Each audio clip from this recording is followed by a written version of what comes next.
kana kuti munhu anoti ndiri masowe andika atadza kana kuwana wani munhu wanyeurira kuti ndaona rima pamberi apa. Saka mweya wacho basa rawo nderei?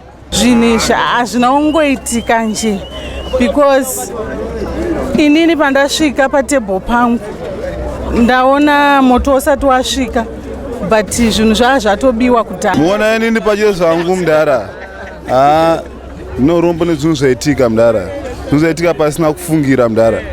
Tatomboti vanhu ngavasatore nguva pazvatanga zvinhu izvezvi, but zvingoona kuti bheta kuti vanhu vatore because hapana zvauzviita because desi asinotorwa zvinhu izvezvi zvaingotsva. Up to date, wangu Bahasha TV, not the best entertainment TV, kuba kumaru TV, mana yese Zimbabwe Bahasha. Bahasha TV, nyaya sezvadziri. Alright, so this is the current situation Mbare Musika. Ne varikuona. Ngamurungona moto wakatanga nezuro manheru. So we managed to come kuti tinyatsosvike panzvimbo tinyatsoone. Kuseni moto yaona kunyatsozopera asi fire brigade vakaenda nepavanogona dzima moto iwo. Ndakatinzwe nevamwe vanoshandira muno musika weMbare kuti vanoti kudi nechiitiko ichi baba. Munofarira mukomangu. Right. Tine urombo zvikuru nechiitiko chamasangana nacho ichi. Mungave rine mashoko amunawo kutaurira kumhuri yeZimbabwe? Zvakangoma mukoma wangu. Ndo zvapo takutongogamuchita musika wese watsva. Hapana kana chabuda, chatawana kana chekuti unganotange kana kunoita sei, hapana chaita. Musika wese watsva. Wese watsva, hapana chatawana kana hwana kana chanhongwa. Amene uri chazvita sei? Isu muno ndo matoro senzero ndo matowana mari. Wana wanoenda kuchikoro nemuno. Saka pekutangira chapo asati aziva chatangira papi. Ndo chokwadi ngoma. Tatengesa machubu nemarekeni. Machubu engoro nematai nematenza aya. Ndo ataitengesa. Asi hapana. Ndo zvongoti musika wese, the whole musika wese watsva wese. Apa ndongakozofa ndo ingagona kutinetsa. But inini I assume kuti pane vanhu vangaita business ravo musika imomo rinoshandisa moto. Uchi musika uyu une utungamiriri wanga unawo wainge uchizviona sezvozvo. Zvoti vanogona pane vanhu vangachibika munhu akatadza akasiya moto. Of course vanogona kungoti pamwe panogona kuitwa problem yekuti pamwe paitwa foul play yekuti vanhu vanogona ngepavaba vapedza vozopisa but I don't think kuti mune chinhu chokuti chingaita kuti vanhu vaite pfungwa yakadaro imomo. Because mainly muri meant for business and my properties, not cash. Saka inini I think kuti maybe moto wakasiwa kana munhu ainge achitobika na bhinzi dzake mangwana achizoita business moto yausara udi kobhesta kana kuti gas robva razoputika during the night pasina munhu anoona. Then ipapo ndiroshawo kuti inini sevanhu vanonamata we are living in a society yekuti mwanoenda kumasowe mwanoendawo chechi dzemaprofits amazuva ano dzana magaya vana makandiwa.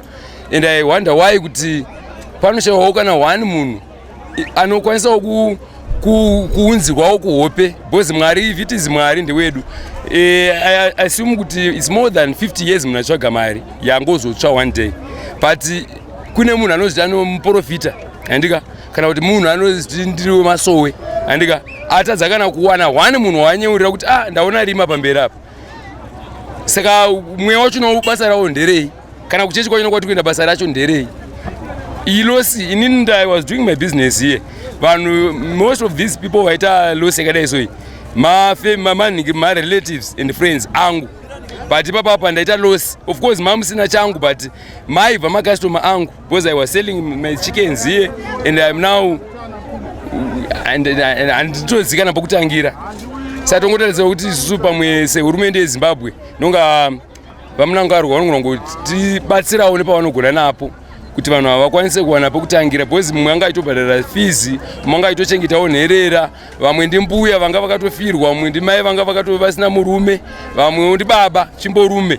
But kana padai soka ndovunga zvakangooma. Zvakaoma. Vamwe vashandi chaivo vashandi ndo basa ratopera. Ende imagine kana pamwe nhasi ranga riri peitei zvatodhako. Saka tongotarisirawo kuti netsi dzaMwari dai tangakwanisa kungonamatira hedu pachedu kuti vaya vanenge vaine zvirwere zvavo vaya zvanga zvagara zviri mavari zvisabva zvatora mweya wavo. Tinotenda. Hama tine kuchema nezvataitirwa pabasa pedu apa. Maketi yatsva iyi hatizivi ndiMwari ndisatani chii chaitika.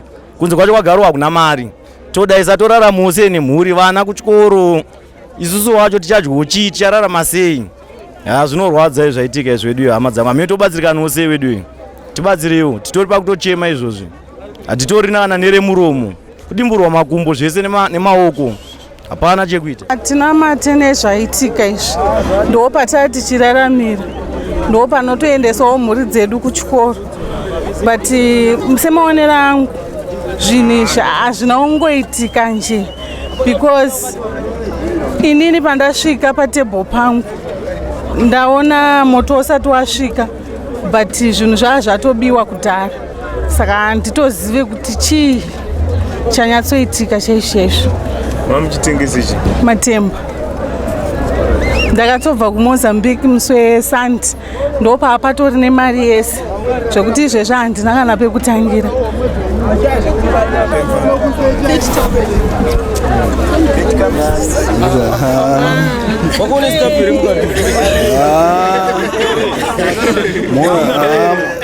Mwana musatore zvinhu boys. Muona inini pachiro zvangu Mdara. Ndinorombo nezvinhu zvaitika Mdara. Zvinhu zvaitika pasina kufungira Mdara. Tatomboti vanhu ngavasatore nguva pazvatanga zvinhu izvezvo. Patazongoona kuti bheta kuti vanhu vatore because hapana zvozviita because dai zvasinotorwa zvinhu izvezvo zvaingotsva. Saka ngonozivi nani kuti vanhu vatore zvavo. Tinotenda Mdara. Pastera redu tikuchema pastera. Zvakaoma zvataitirwa musika kuMbare. Wedu weka tarasikirwa zvakawanda nezvinhu zvakawanda. Tine kuchema kukuru. Tiri kutoti dai hurumende yapindi. Musika wedu unovharwa na 6 o'clock. Vanhu vakubuda vakuenda kudzimba. Saka munosara muine magadhi anenge akachengetedza musika iwoyo kuitira kuti zvinhu zvisabiwa.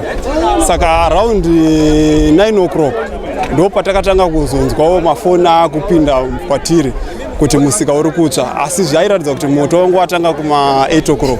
Asi sevanhu vanenge variwo magadhi vakachengetedza pese apo vanenge vachimbovedza kutora mukana wekufungidza kuti vachakwanisa kudzima moto, asi zvinozovakurira kuti vadzime moto yayo.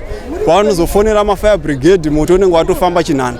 Saka isusu takazokwanisa kuzomanejawo kusvika kuno kuMbare zvekuma around 2:10 tichibva kuSouthlands kudhuze nekuchitungwisa. Saka zvakatitorera nguva refu kuti tifambe kubva ikoko nenyaya yekuti pane kamufambo zvishoma. Saka patakazosvika kuno kuti takasvika moto watopisa hafu yese musika, asi moto wairatidza kuti ungosadzimike nekuti rimi remoto rainge riri papo rairatidza raive rine power yakanyanyisa. Takasvika mafire brigade aripo, asi zvairatidza kuti havanga vasingakwanisi kudzima moto iwoyo, waitodzima moto uri kuda kubuda kunze kwemusika. Moto waipisa mukati memusika hatina mboona wachizama kuda kuudzima. Taisaziva kuti chikonzero chii. Mamwe mafire brigade akauya asina mvura, akauya aine mvura acho nayo mashoma ndo aidzima moto kuti usabude kunze kwemusika. Ndinovimba kuti waityirawo mamwe mabuilding ari kunze kwemusika kuti asatsve. Ndo maziviro andikuita mafambiro akaita moto. Imimi midziyo yamakarasikirwa nayo yakawanda zvekusvika mari kana zvekare maitengese chii musika? Ini ndaitengesa plastic packaging, maplastic ekupekera zvakasiyana siyana. Mari yandakarasikirwa nayo yaisvika 10,400. Ndo mari yandakarasikirwa nayo.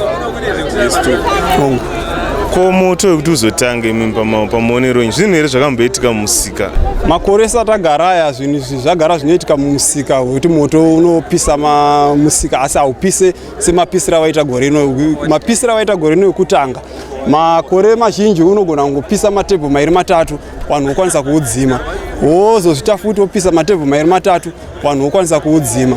Asi kuti ndinyatsozive kuti moto wakatangiswa nechii zvinogona kunditorera kunetsa semunhu asina umbo hwakakwana, asi musika mune vanhu vanobika zvinove nemukana futi wekuti munhu anogona kukanganwa kudzima mbaura zvakanaka zvove nekuzotapurira kwemoto kuti uzopise musika. pakugadzisa matambudziko akaita seaya kana kuti zvichemo zvamunazvo sevanhu varasikirwa ndimawirwa netsaona yakadai so. Chikumbiro chamunacho ndechekuti kudii?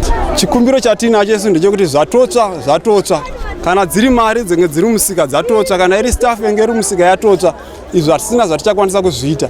Chikumbiro chedu ndechekuti dai hurumende nevari kumusoro kwedu vane masimba akadarika isusu varega kuzotitiwo patatsva isusu patakuwara votidzimbirawo futi nekuti vhiringidzira nzvimbo dzedu dzatinoshandira. Saka chatiri kuda isu ndechekuti mumwe nemumwe adzokere panzvimbo yake inge chimuraramisa nemhuri yake, nekuti pakadai so kazhinji tinozoona pakuita sezvakaita mupedzanhamo tinozotora makore 2-3 usina kuvhurwa. Saka izvozvo zvinenge zvava kuzoita kuti vaya vane masimba vaya vazotore nzvimbo dzedu isusu kuti takatsvirwa vava kudzitora dzakuita dzavo isusu takusara tisisina pekushandira. Saka ndo chato chikumbiro chedu kuti tisawana anoti disturb pamashandiro, nekuti ndo turaramise ezvino zvinhu zvakaoma, nyika yakaomerwa. Saka tikuda kuti tidzokere munzvimbo dzedu idzodzo pasina chivhiringidzo sezvatinoona zvinoitika mune dzimwe nzvimbo sezvakaita mupedzanhamo.